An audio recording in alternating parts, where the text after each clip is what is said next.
ইতিহাসের একটি গুরুত্বপূর্ণ টপিক সিন্ধু সভ্যতা বা হরপ্পা সভ্যতা নিয়ে দুটি কথা তুলে ধরব। সিন্ধু সভ্যতার নাম সিন্ধু সভ্যতা হলো কেন? সিন্ধু সভ্যতা সিন্ধু নদীর তীরে গড়ে উঠেছিল বলে একে আমরা সিন্ধু সভ্যতা বলি।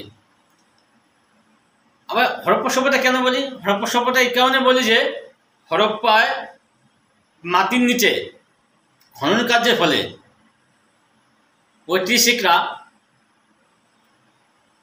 অনেক পুরাতত্ত্বের চিহ্নের নির্দেশন পেয়েছিল, তাই একে আবার হরপ্পা সভ্যতা বলা হয়। সিন্ধু সভ্যতা না বলে একে হরপ্পা সভ্যতা বলাটাই বেশি ভালো, বেশি উপযোগী, বেশি বাঞ্ছনীয়, এটা ঐতিহাসিকরা মনে করেন। সিন্ধু সভ্যতা সম্বন্ধে প্রথম তথ্য দিয়েছিল বা প্রথম জানকারি দিয়েছিল 1826 খ্রিস্টাব্দে চার্লস মেসনে। সিন্ধু সভ্যতার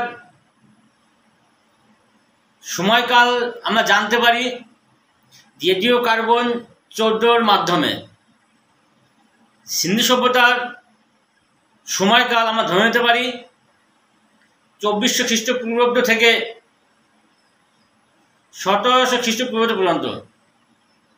সিন্ধু সভ্যতা ছিল পৃথিবীর মধ্যে প্রথম নগরকেন্দ্রিক শহরকেন্দ্রিক সভ্যতা। সিন্ধু সভ্যতার মানুষ প্রথম সুতা বা কার্পাস আবিষ্কার করেছিল। সিন্ধু সভ্যতা বা হরপ্পা সভ্যতা বিস্তৃতি ছিল উত্তরে মান্দা জম্মু কাশ্মীর, দক্ষিণে দৈমাবাদ মহারাষ্ট্র, পূর্বে আলমগীর উত্তরপ্রদেশ, পশ্চিমে সুটকা কন্দর বা বালুচিস্তান।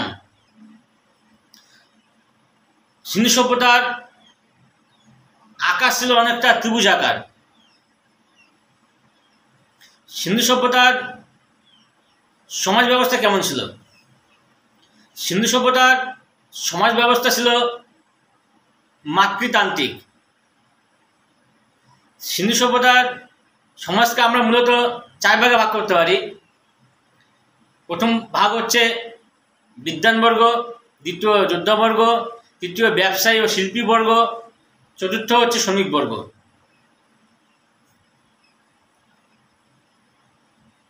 সিন্ধুবাসীরা, সিন্ধু সভ্যতার মানুষরা বিভিন্ন দেবদেবীর পূজা করত, এটা আমরা প্রমাণ হিসেবে পেয়েছি।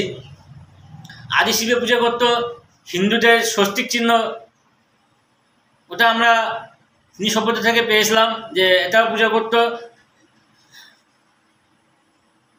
ষাঁড়, যে ষাঁড়গুলো ষাঁড়, যে আমরা ষাঁড় বলি, কুজলা ষাঁড়, পিঠে কুজলা ষাঁড় যে পূজা করতো, খুব রেসপেক্ট করতো। সিন্ধু সভ্যতার মানুষের খানপান কেমন ছিল? সিন্ধু সভ্যতার মানুষরা নিরামিষ ও মাংস ভোজী জন্যই ছিল। সিন্ধু সভ্যতার মানুষ গম, জব, বালি, জোয়ার, মাছ, মাংস সবই খেত। সিন্ধু সভ্যতার মানুষরা কীভাবে ব্যবসা বাণিজ্য করতো তার সম্বন্ধে অল্প কিছু ধারণা দেয়। সিন্ধু সভ্যতার মানুষ ক্রিট, সুমেরু ও মেসোপটেমিয়ার সাথে ব্যবসা বাণিজ্য করত। সিন্ধু সভ্যতার মানুষ কার্পাস ও তুলো ছিল ব্যবসার প্রধান উপাদান। সিন্ধু সভ্যতার মানুষ ব্যবসা বাণিজ্য করত দক্ষিণাত্য থেকে দামি পাথর, তোমার কাঠিয়ার বাজার থেকে শঙ্খ, রাজপুতান থেকে তামা ও আফগানিস্তানের বালুচিস্তান, ইরান থেকে সোনা, রূপা, টিন ইত্যাদি আমদানি করত। তবে সিন্ধু সভ্যতা মানুষের ব্যবসা বাণিজ্য চলত প্রধানত লোথাল বন্দর দিয়ে। লোথাল বন্দর ছিল পৃথিবীর মধ্যে প্রথম প্রাচীনতম বন্দরগাঁও। সিন্ধু সভ্যতার যে সমস্ত শহরগুলি আছে তাদের নিয়ে কিছু কথা আলোচনা করব। প্রথম শহর হচ্ছে হরপ্পা সভ্যতা। হরপ্পা সভ্যতার খোঁজ করেছিল 1921 সালে জন মার্শালের নেতৃত্বে রায় বাহাদুর দয়ারাম সাহানি। হরপ্পা সভ্যতা রাবি নদীর তীরে গড়ে উঠেছিল। এটা বর্তমানে পাকিস্তানে অবস্থিত। হরপ্পা সভ্যতা থেকে আমরা জানতে পারি কী জানতে পারি। 1 নম্বর হচ্ছে হরপ্পা খনন কার্যের ফলে আমরা হরপ্পা 6টি স্তরে আমরা খুঁজে পেয়েছিলাম। দ্বিতীয় হচ্ছে শস্যাগার পাওয়া গেছে। 3 নম্বর হচ্ছে শ্রমিক আবাস পাওয়া গেছে। 4 নম্বর হচ্ছে RH-37 কবরস্থান পাওয়া গেছে। এবার হচ্ছে মহেঞ্জোদারো। মহেঞ্জোদারো কথার অর্থ হচ্ছে মৃতের স্তূপ। মহেঞ্জোদারো প্রথম খোঁজ করেছিলেন 1922 সালে রাখাল দাস বন্দ্যোপাধ্যায়।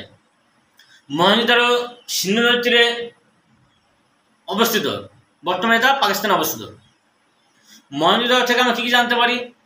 মহেঞ্জোদারো থেকে আমরা জানতে পারি যে এখানকার মানুষ শিবের পূজা করতো, আদি শিবের পূজা করতো। স্নানাগার, বৃহৎ আকার স্নানাগার ছিল। স্নানাগারের দৈর্ঘ্য ছিল 180 ফুট, প্রস্থ ছিল 108 ফুট, আর চারিপাশে ইটের দেওয়াল দিয়ে ঘেরা ছিল। সেটা ছিল 10 ফুটের ইটের দেওয়াল দিয়ে ঘেরা ছিল। আর জলাশয় বা কূপ পাওয়া যায়। জলাশয়ের দৈর্ঘ্য ছিল 38 ফুট, প্রস্থ ছিল 23 ফুট ও জলের গভীরতা ছিল 8 ফুট। মহেঞ্জোদারো থেকে যে জিনিসটা সবচেয়ে বেশি গুরুত্বপূর্ণ পাওয়া গিয়েছিল সেটা হচ্ছে ব্রোঞ্জের তৈরি নারী মূর্তি, যেটাকে আমরা নটরাজ মূর্তি বলি। এটা একমাত্র মহেঞ্জোদারোতে পাওয়া গিয়েছে।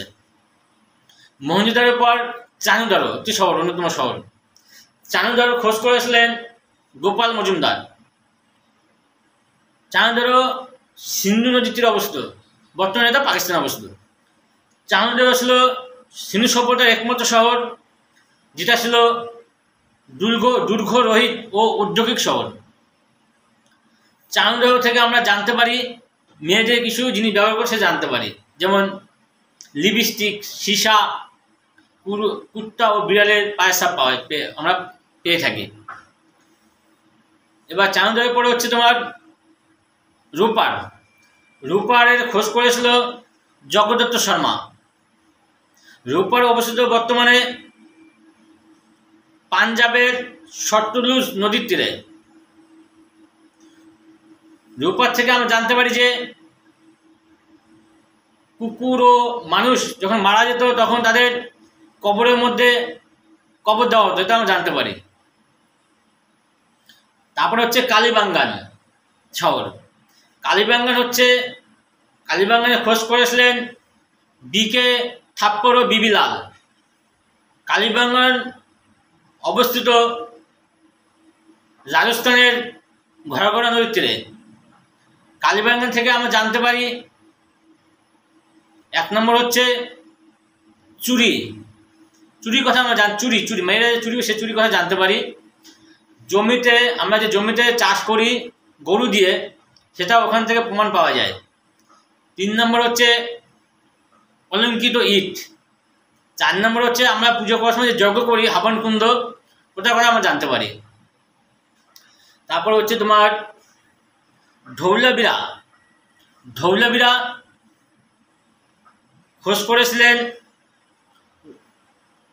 তোমার রবীন্দ্র সিং বিস্ট। ধৌলাবিরার খোঁজ করেছিলেন রবীন্দ্র সিং বিস্ট। ধৌলাবিরার মধ্যে সিন্ধু সভ্যতার মধ্যে একমাত্র স্টেডিয়াম পাওয়া গিয়েছে, খেলার স্টেডিয়াম পাওয়া গেছে ধৌলাবিরাতে। ধৌলাবিরার পর তোমার লোঠাল এর খোঁজ করেছে বা আবিষ্কার করেছিল SR রাও। লোথাল থেকে আমরা জানতে পারি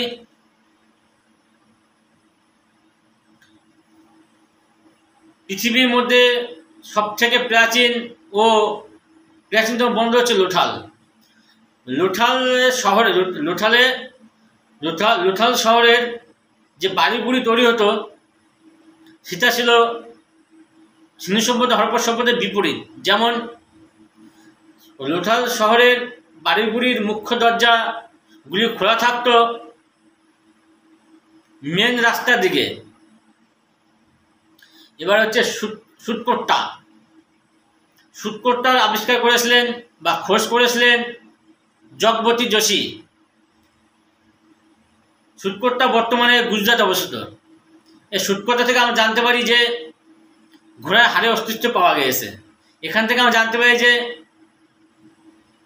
সিন্ধু সভ্যতার মানুষরা ঘোড়ার সাথে পরিচিত ছিল। সিন্ধু সভ্যতার নগর পরিকল্পনা কেমন ছিল? সিন্ধু সভ্যতা বা হরপ্পা সভ্যতার যে শহরের ঘরগুলি তৈরি হতো, সে শহরের ঘরগুলির মেন দরজা মেন রাস্তার সাইডে খোলা না রেখে পিছনের দিকে গলি দিয়ে খোলা রাখতো। এখানে সিন্ধু সভ্যতা যে শহরগুলি যে ঘরগুলি তৈরি হতো সেটা পাকা ইটে তৈরি হতো। এখানে স্নানাগার পাওয়া গেছে, আদি শিবের মূর্তি পাওয়া গেছে এসব। আর সিন্ধু সভ্যতার থেকে আমরা জানতে পারি সিন্ধু সভ্যতার মানুষ লোহা ব্যবহার জানতো না। সিন্ধু সভ্যতার মানুষ সিংহের সাথে কোনো পরিচয় ছিল না। সিন্ধু সভ্যতার মানুষ প্রথম কার্পাস বা সুতা আবিষ্কার করেছিল। সিন্ধু সভ্যতার মানুষ প্রথম যে দুটি ফসল চাষ করেছিল তার নাম হচ্ছে ধান ও জোয়ার। সিন্ধু সভ্যতার মানুষ মানে কোনো জিনিস কেনা বেচা করতো আদান প্রদানের মাধ্যমে। সিন্ধু সভ্যতার মানুষ যে মোহর ব্যবহার করতো সেই মোহরগুলো তৈরি হতো ছেলেখড়ির মাধ্যমে। এটুকুই জানকারি আজকে।